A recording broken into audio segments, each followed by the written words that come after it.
예레미야 9장 23절 24절 말씀 우리 함께 봉독합니다. 여호와께서 이와 같이 말씀하시되 지혜로운 자는 그의 지혜를 자랑하지 말라.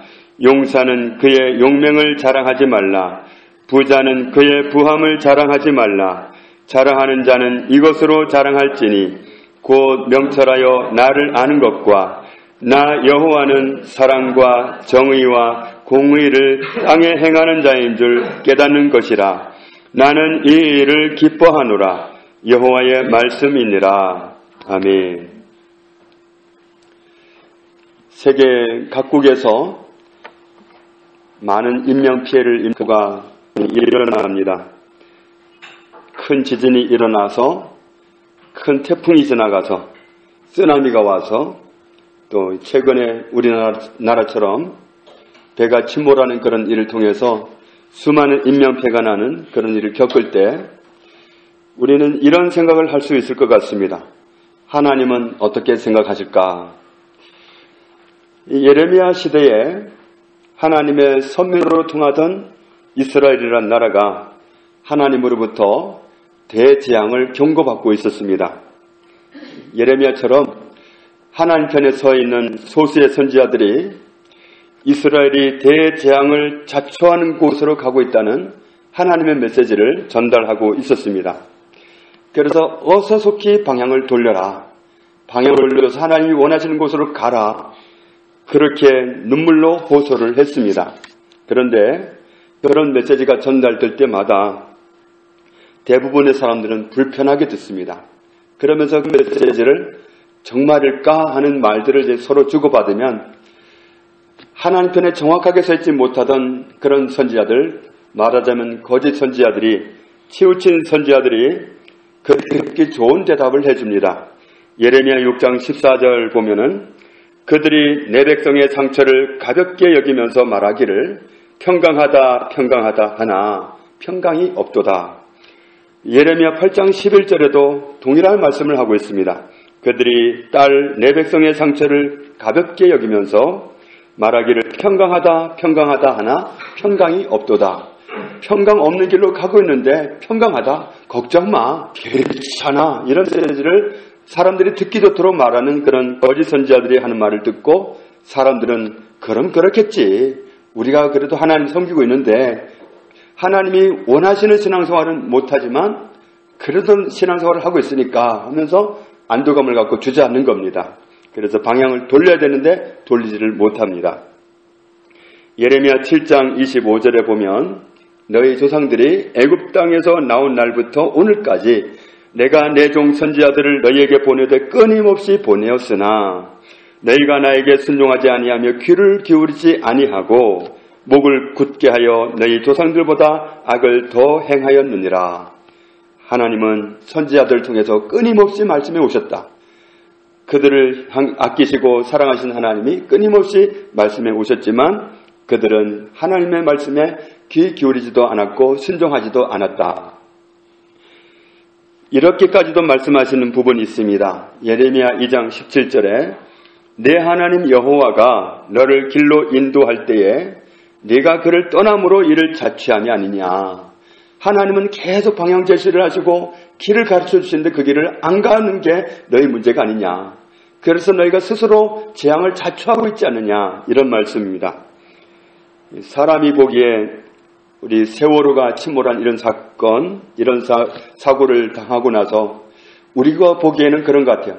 갑자기 왜 이런 일을 당했지 생각합니다. 그러나 하나님이 보시기에는 재앙이 그렇게 갑자기 오는 게 아닙니다. 하나님은 보실 때 재앙이 오고 있는데 그 재앙을 우리에게 피하도록 경고를 해 오셨습니다. 그런데 그것을 듣지를 못하고 그 재앙을 만나는 자리를 자꾸만 들어간다는 거죠. 예레미야 2장 19절 말씀 보면은 재앙을 향해서 가는 길이 있습니다. 그런즉 내 하나님 여호와를 버림과 내 속에 나를 경외함이 없는 것이 악이요 고통인 줄 알라.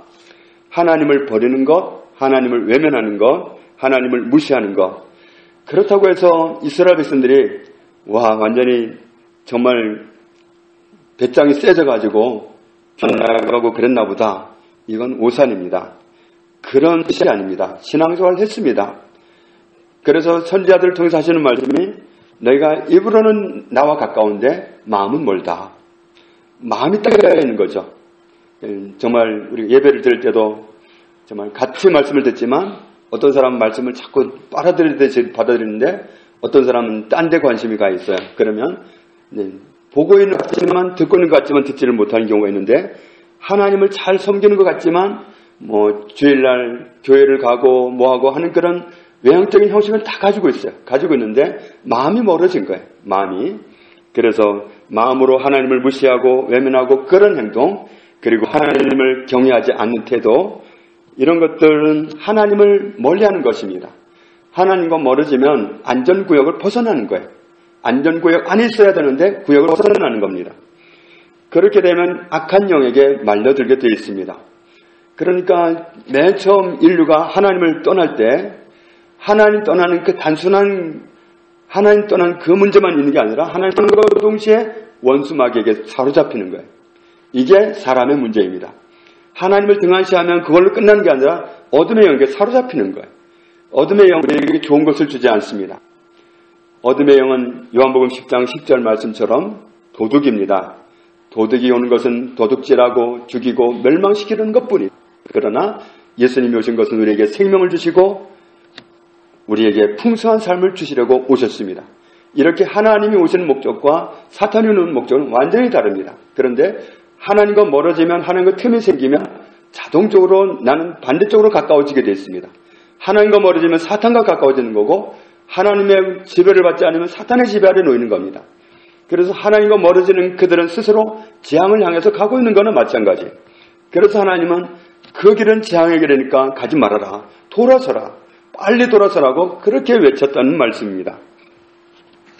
예레미야 29장 11절 말씀에 보면 여호와의 말씀이니라 너희를 향한 나의 생각을 내가 아나니 편이요 재앙이 아니니라 너희에게 미래와 희망을 주는 것이니라. 하나님이 우리에게 주고자 하는 것은 희망입니다.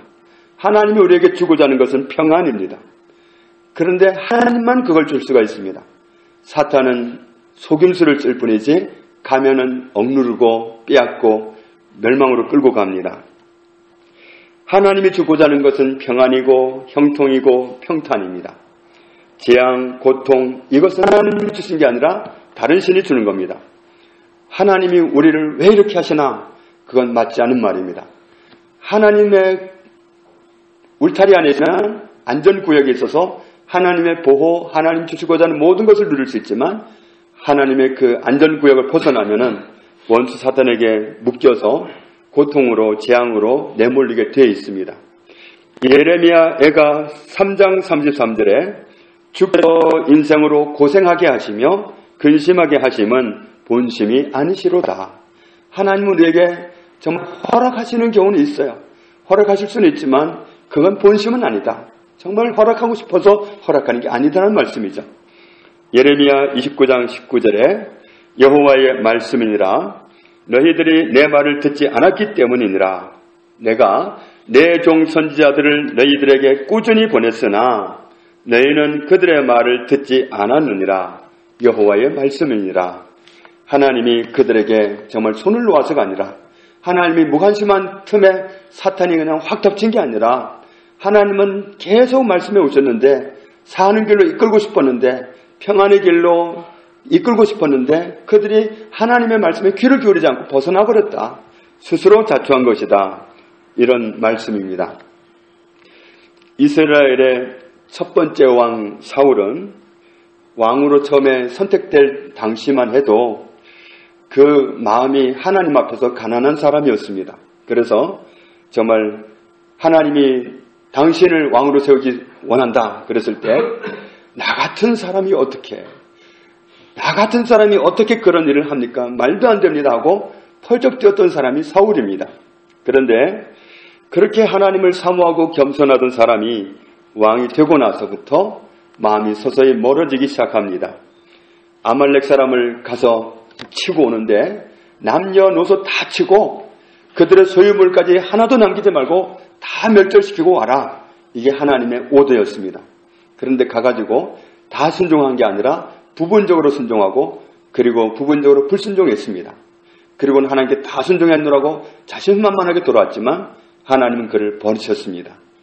그가 하나님을 외면했기 때문에 말씀을 부분적으로 자기한테 이로운 것만 받아들이고 그렇지 않은 것은 버렸기 때문에 하나님이 그를 버리셨다. 그래서 하나님과 멀어진 그 사울을 대신해서 하나님은 다윗을 왕으로 선택하셨습니다. 그런데 이 사울 왕이 물러나지를 않고 정말 자기의 그 왕자를 지키기 위해서 수천 명의 군사를 이끌고 다윗을 찾으러 다닙니다. 왕이여 뭐 하는 일입니까? 수천 명의 군사를 이끌고 나오는 것은 정말 벼룩을 잡겠다고 지금 나온 거나 마찬가지 아닙니까? 하고 다윗이 말할 정도로 정말 왕이 수천 명의 군사를 이끌고 직접 다니면서 다윗을 잡으려고 한다면 누가 그 앞에서 버틸 수 있겠어요? 누가 살아남을 수 있겠어요? 왕이 잡겠다는데 군사를 이끌고 나와서 죽이겠다는데 다윗이 어떻게 살아납니까? 그러나 다윗은 살아남았습니다. 그가 하나님을 의존했기 때문에 하나님이 그를 정말 긴밀하게 보호하셔서 사울이 아무리 잡으려고 해도 그는 요새에 갇혀있는 사람처럼 보호를 받고 잡히지를 않았습니다.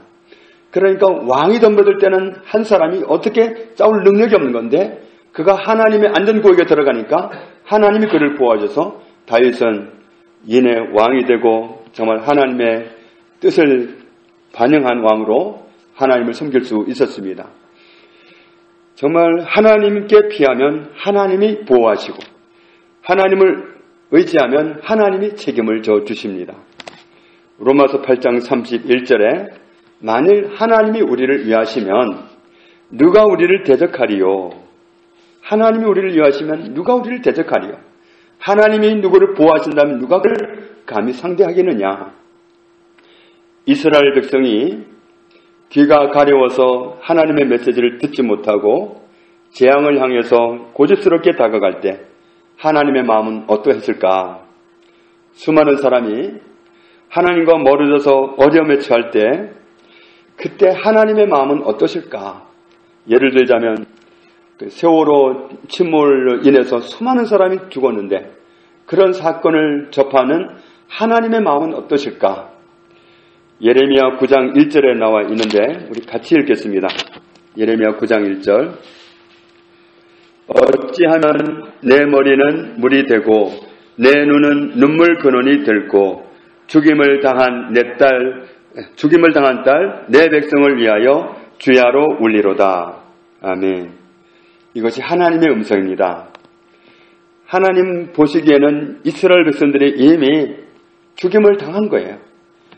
그렇게도 말을 듣지 못하고 계속 가고 있으니까 재앙의 자리로 가고 있는 그들은 이미 죽은 거예요. 그래서 하나님은 그들을 향해서 어떻게 하면 하나님의 머리가 물이 되고 하나님의 눈은 눈물 근원이 됐고 죽임을 당한 내 딸 내 백성을 위해서 내가 주야로 울리로다.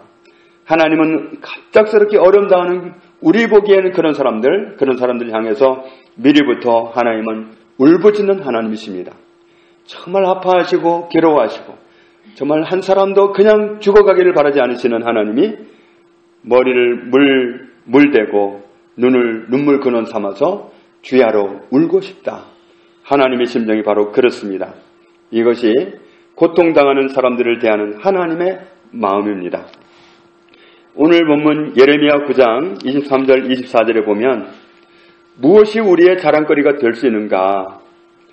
지혜가 있다면 지혜가 자랑거리가 될 수 있는가? 용맹이 있는 용사라면 용맹이 자랑거리가 될 수 있겠는가? 부자라면 부함이 자랑거리가 될 수 있겠는가? 그런 것이 자랑거리가 될 수 있다면 자랑하라 그러시겠죠? 그런데 그런 것 가지고는 자랑하지 말라. 그런 것은 진정한 자랑거리가 될 수 없다. 진정한 자랑거리는 뭐냐 하면 24절 말씀에 자랑하는 자는 이것으로 자랑할지니 곧 명철하여 누구를 아는 것과 하나님을 아는 것. 하나님 아는 것 가지고 자랑해라. 하나님 아는 것 그거 가지고 자랑해라. 정말 자랑하는 건 내가 하나님을 안다는 거, 내가 하나님과 아는 사이라는 거 그것 가지고 자랑해라. 그럼 하나님은 어떤 하나님이냐? 하나님을 어떤 하나님으로 보고 있느냐?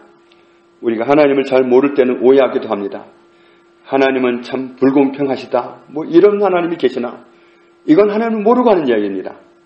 하나님을 정확히 알고 하나님을 고백해야 되는데, 하나님은 어떤 분이냐 하면 여호와는 사랑의 하나님, 정의의 하나님, 공의의 하나님이시다.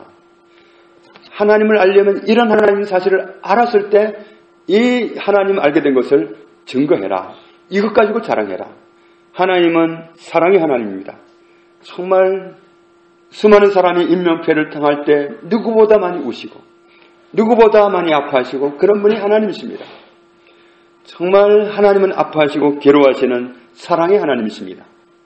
그래서 정말 우리를 얼마나 사랑하시는지 예수님을 바라본 사람, 하나님과 마주친 사람은 그 앞에서 정말 무릎을 꿇을 수밖에 없습니다.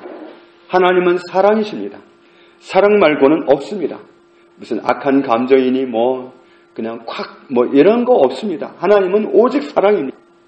죽어가는 사람을 보고 사랑이시고 정말 하나님을 배신하고 떠나가는 사람을 향해서도 주님은 아파하시고 정말 마음 아파하시고 힘들어하시는 그런 하나님이십니다. 그리고 하나님은 정의의 하나님입니다. 의를 행하신 하나님입니다. 정말 하나님은 불의를 행치 아니하시는 분이십니다. 불의를 용납하지 않는 하나님이십니다. 그리고 하나님은 공의의 하나님이십니다. 공의라 하면은 어떤 뜻이 있는지 데살로니가 후서 1장 6절 이하에 나와 있는데 거기에서 공의를 이렇게 발견할 수 있습니다. 너희로 환난을 받게 하는 자들에게는 환난으로 갚으시고 환난을 받는 너희에게는 우리와 함께 안식으로 갚으시는 것이 하나님의 공의시니. 이렇게 공평하게 하나님은 갚으신다. 공평하게 갚으시는 그분이 바로 공의의 하나님이십니다. 주 예수께서 자기의 능력의 천사들과 함께 하늘로부터 불꽃 가운데 나타나실 때에 하나님을 모르는 자들과 우리 주 예수의 복음에 복종하지 않는 자들에게 형벌을 내리시리니 이런 자들은 주의 얼굴과 그의 힘의 영광을 떠나 영원한 멸망의 형벌을 받으리로다. 하나님은 공의의 하나님이십니다. 하나님을 정말 말하려면 정확하게 알고 하나님은 이런 분이야. 아니야. 하나님은 오해해서 그래. 자네 하나님을 모르니까 그런 말을 하지. 하나님은 그런 분 아니야. 하나님은 공의의 하나님이야. 하나님은 사랑이셔. 이렇게 자랑할 수 있어야 된다. 정말 자랑할 거리는 하나님을 아는 겁니다.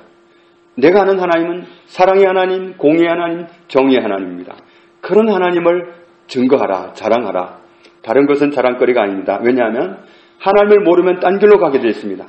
하나님과 멀어지는 딴 길은 그 길은 멸망의 길입니다. 그 길은 재앙을 만나는 길입니다.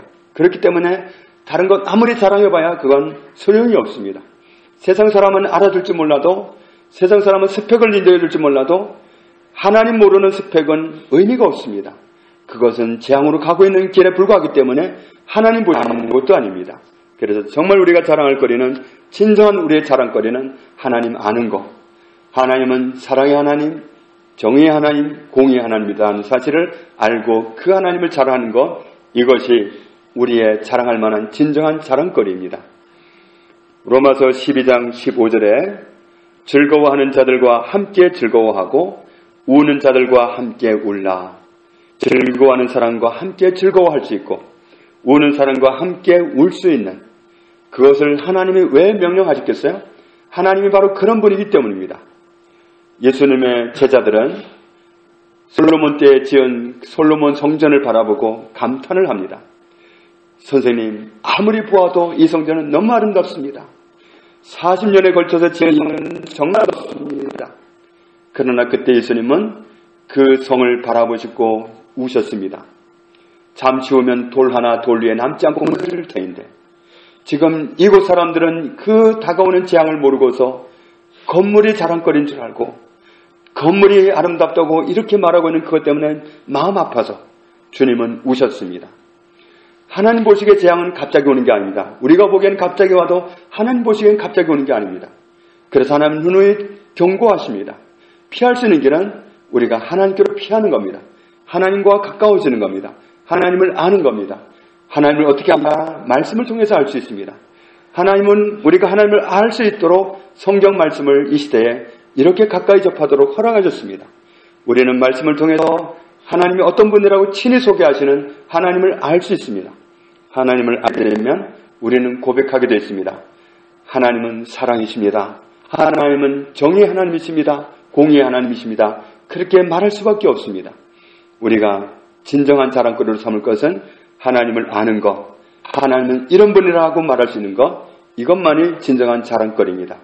하나님을 정말 인격적으로 깊이 알고 누구에게나 가장 큰 자랑거리, 진정한 자랑거리로 하나님을 자랑할 수 있는 저와 여러분이 되시기를 주님의 이름으로 축복합니다. 아버지 감사합니다. 우리에게 하나님을 알게 해주신 것 감사합니다. 하나님을 깊이 알기 원합니다. 인격적으로 알기 원합니다. 대충 아는 것이 아니라 깊이 알기 원합니다. 그래서 하나님과 마음을 주고받을 수 있는, 정말 나를 향한 하나님의 마음을 알고 내 가족을 향한 하나님의 마음을 알고 무사람들을 생각하시는 하나님의 마음을 알아서 하나님을 소개할 수 있고 하나님을 자랑할 수 있는, 진정한 자랑거리로 하나님을 자랑할 수 있는 우리 모두가 되기를 원합니다. 주님, 이런 은혜 누리고 살아가도록 축복하여 주옵소서. 예수님 이름으로 기도합니다. 아멘.